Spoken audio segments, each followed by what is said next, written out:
Alors, on va passer à la cinquième question. Justement, tu vois, on a fait la transition. As-tu constaté une évolution dans le monde du tirage depuis que tu l'exerces et et plus clairement concernant l'offre de finition des supports? C'est-à-dire que sur les Donc, 10 ans d'activité, est-ce que tu t'es remis en question tous les ans, par exemple? Ou est-ce il y a quand même des trucs sur lesquels il y a une forme de stabilité disons, pour revenir sur le passage de l'argentique au numérique, hein, donc effectivement, moi je faisais hein, du tirage argentique couleur, mais voilà, à part la traditionnelle question quand on allait chez le photographe, voulez en mat ou en brillant? Ouais, bah ouais. Voilà, c'était tout ce qu'on avait, quoi. Hein. Malheureusement, c'était tout ce qu'on avait. Et effectivement, le passage au numérique a permis une diversité de supports papier qui est assez incroyable. Et je dirais, voilà, je pense que c'est pas fini, ça continue d'évoluer. On a de plus en plus de nouveaux produits, et je dirais c'est tant mieux quoi. La première année où on a découvert les tirs, enfin on a commencé à faire du tirage fine art sur mon Tyrandaire, les gens ils ont dit mais c'est incroyable, c'est quoi vos photos? C'est plus des photos, c'est des dessins. Enfin, ils étaient complètement perdus. Et aujourd'hui, je dirais que moitié des expos on fait sur du fine art, quoi, parce que ça plaît beaucoup et que voilà, ça participe je dirais, c'est un élément supplémentaire pour personnaliser et pour aller au bout du rendu qu'on veut donner à l'image, quoi. C'est pas que la prise de vue, c'est tout un process qui va jusqu'à l'étape finale du tirage avec cette matière du papier. Mhm. Donc oui, je dirais au fur et à mesure de l'évolution des machines et de la diversité des produits qu'on nous propose, oui, bien sûr, on se remet en question, on teste de nouveau. Alors moi j'adore ça, hein, donc dès que je vois un nouveau truc, crac, je prends, j'essaye, j'essaye sur mes tirages et tout, et soit ça marche pas et puis ben pof, on passe à autre chose, soit j'expérimente et j'arrive à gérer la chose et à ce moment-là je le propose à la vente. Quoi. Ouais, ouais. D'accord, d'accord. Ouais, Ouais. donc Et de là, régulièrement, de là sont nés de vraiment de beaux projets. Quoi. Ouais. d'accord. Oui, oui, ça te permet de découvrir des choses que tu n'aurais jamais vues sinon.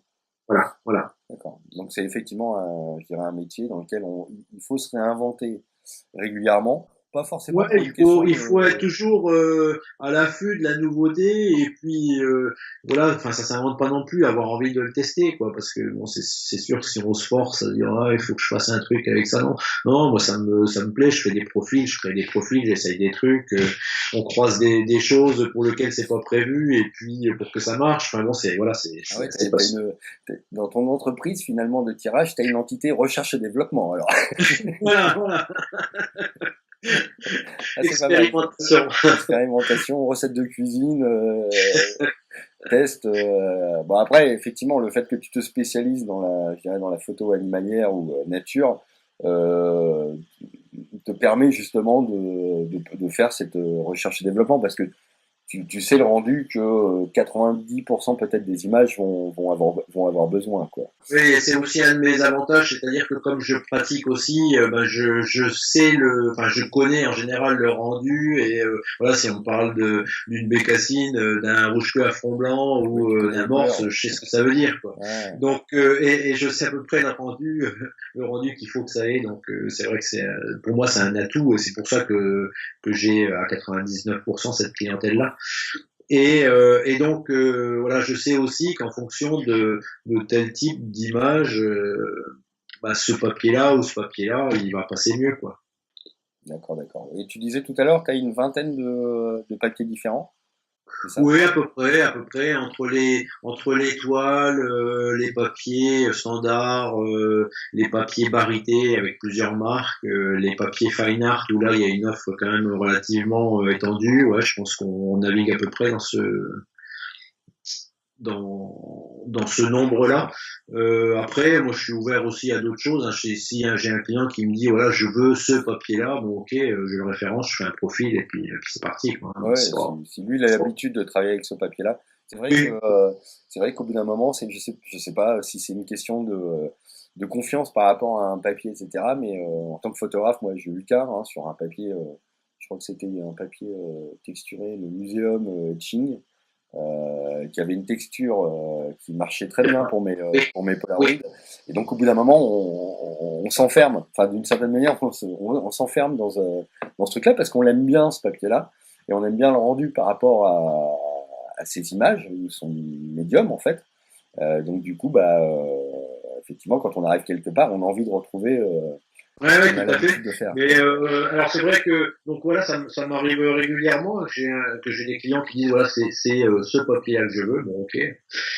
Mais voilà, 9 fois sur 10, il y a quand même pas mal de choix dans tout ce que j'ai, et 9 fois sur 10, les clients suivent mon conseil et on arrive à piocher dans ce que j'ai en stock. Ouais, pour avoir le rendu, en fait, c'est plus une question de je veux tel papier là, mais tu arrives à leur faire traduire le ressenti ou en tout cas le rendu qu'ils veulent obtenir. Voilà. Et dans ce cas-là, ça peut aller sur un autre papier ou une autre marque Oui, qu'ils n'ont pas l'habitude de trouver. oui, voilà. Donc, ouais, une grosse évolution.